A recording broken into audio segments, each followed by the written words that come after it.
Hello दोस्तों, welcome back. अगर आप हैं बिहार बोर्ड क्लास 9th के स्टूडेंट तो आप सभी के लिए मैं अर्धवार्षिक परीक्षा 2023 के लिए संस्कृत का पेपर लेकर के आ चुका हूं। आप लोग इस वीडियो को लास्ट तक देखिए और सारे क्वेश्चन आंसर को मिलाइए। आप लोग का बहुत सारा क्वेश्चन इसमें से मैच करने वाला है। तो चलिए हम लोग शुरू कर लेते हैं वीडियो।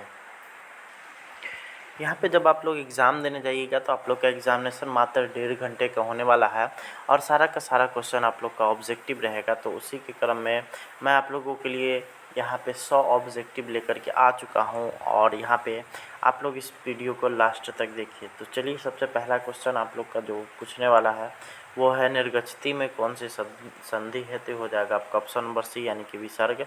अगला है, देवालय में किन किन वर्णों की संधि हुई? तो औ और आ की। गणेशः में गणेशः का विच्छेद क्या होगा? तो ये हो जाएगा आपका ऑप्शन नंबर बी यानी कि गंजोरिशः। अगला है, संधि के कितने भेद होते हैं? तो संस्कृत में संधि के 3 भेद होते हैं। अगला है, औज और ई में कौन सा नया वर्ग बनेगा? तो ए बनेगा। अगला है, ममापी का संधि विच्छेद क्या हो जाएगा? तो ममजोर अपी। अगला है, नास्ति की संधि का उदाहरण है? तो यह स्वर संधि का उदाहरण है। अगला यहाँ पर आता है कि च क्या है? तो च एक संज्ञा है। अगला यहाँ पर है, तत्र यास्यामो यत्र धनप्ति मूर्तिव्यता भविष्यति। इस वाक्य में कितने अव्यय पद हैं? तो इसमें आप लोग का हो जाएगा 2। यहाँ पे ये 1 हो गया और ये हो गया 2 पद हैं। अगला यहाँ पर है, किस वाक्य में सदा अवयव होते हैं? तदा अवयव है। तो इसमें ऑप्शन जो दिया गया है, यहाँ पे आप लोग चारों ऑप्शन देख रहे हैं, उसमें बी में आप लोग का जो है तदा यहाँ पे अवयव है इसमें। अगला है, उपनिषद किनके विचारों को प्रकट करता है? तो ये हो जाएगा आपका ऑप्शन नंबर डी यानी कि देवताओं के। अगला है, त्वमादिदेवः पुरुष पुराना डैश श्लोक किस ग्रंथ से उद्धत है? तो ये हो जाएगा आपका ऑप्शन नंबर डी यानी कि पुराण से। अगला है, ई स्तुति पाठ के कितने पद हैं? तो इसमें हो जाएगा आपका ऑप्शन नंबर बी यानी कि 6। अगला है, वाणी किसके बिना प्राप्त के लौट जाती है? तो ये हो जाएगा आपका ऑप्शन नंबर ए यानी कि मन को। अगला यहाँ पर है, मानव का दुर्जय शत्रु कौन है? तो इसका हो जाएगा आपका सही आंसर ऑप्शन नंबर सी यानी कि ईर्ष्या। अगला यहाँ पर है, संसार का सबसे प्राचीनतम साहित्य क्या है? तो हो जाएगा आपका ऑप्शन नंबर ए यानी कि वेद। अगला यहाँ पर है, सबसे प्राचीन मंत्र किस वेद में संकलित है? तो इसका हो जाएगा आपका ऑप्शन नंबर ए यानी कि ऋग्वेद में। अगला यहाँ पर है, लोभाविष्ट चक्रधर पाठ के लेखक कौन है? तो इसका हो जाएगा आपका ऑप्शन नंबर बी यानी कि विष्णु शर्मा। अगला सवाल हम लोग देखेंगे, तो ब्राह्मण पुत्रों ने किस नदी में स्नान किया था? तो इसका हो जाएगा शिप्रा यानी कि ऑप्शन नंबर सी। अगला है, अथर्ववेद में कितने कांड है? तो इसका हो जाएगा आपका ऑप्शन नंबर डी यानी कि 20। अगला है यहाँ पर, यक्ष युधिष्ठिर संवादा पाठ किस ग्रंथ से लिया गया है? तो ये हो जाएगा आपका ऑप्शन नंबर बी यानी कि महाभारत से। अगला है, वयम पयति साहसिकाः किसका कथन है? तो ये हो जाएगा आपका ऑप्शन नंबर ए यानी कि भैरवानंद का। अगला यहाँ पर है, अनेक पदों का एक पद हो जाने को क्या कहते हैं? तो इसको कहा जाता है समास यानी कि ऑप्शन नंबर ए हो जाएगा।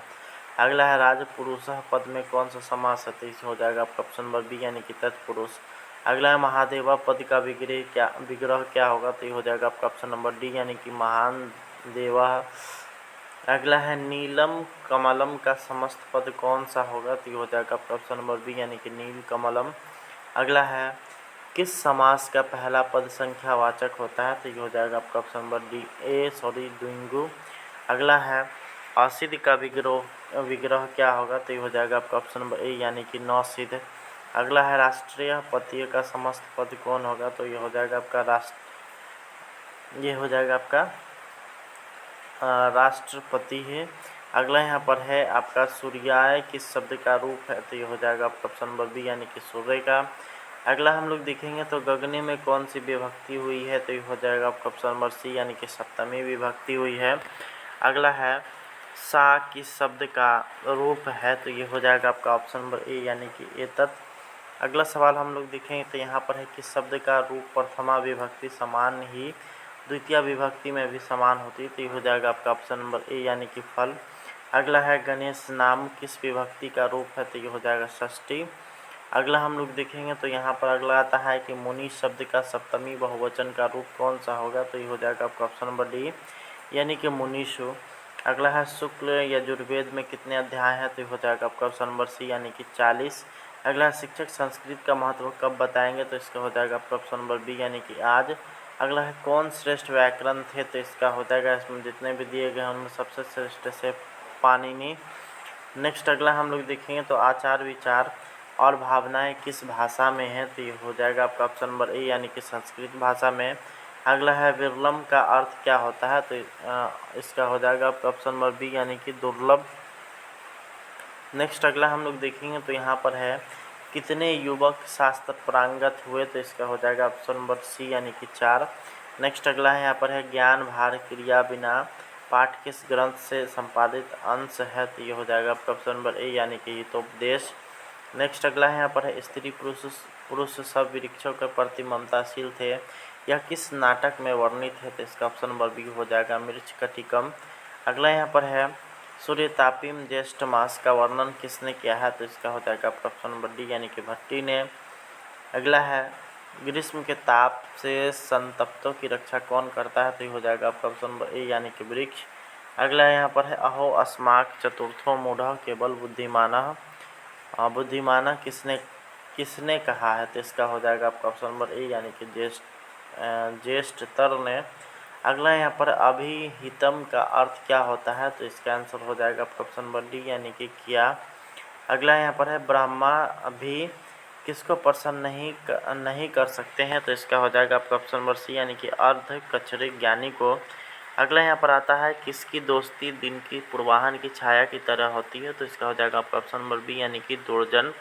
अगला है कौन आरंभ किए हुए कार्य के बाधा आने के बीच में ही छोड़ देते हैं, तो इसका हो जाएगा आपका ऑप्शन नंबर सी यानी कि अधम पुरुष। तो आप लोगों के लिए मैंने यहाँ पे 50 ऑब्जेक्टिव करवाया और इस 50 ऑब्जेक्टिव में से आप लोग का बहुत सारा क्वेश्चन रहने वाला है।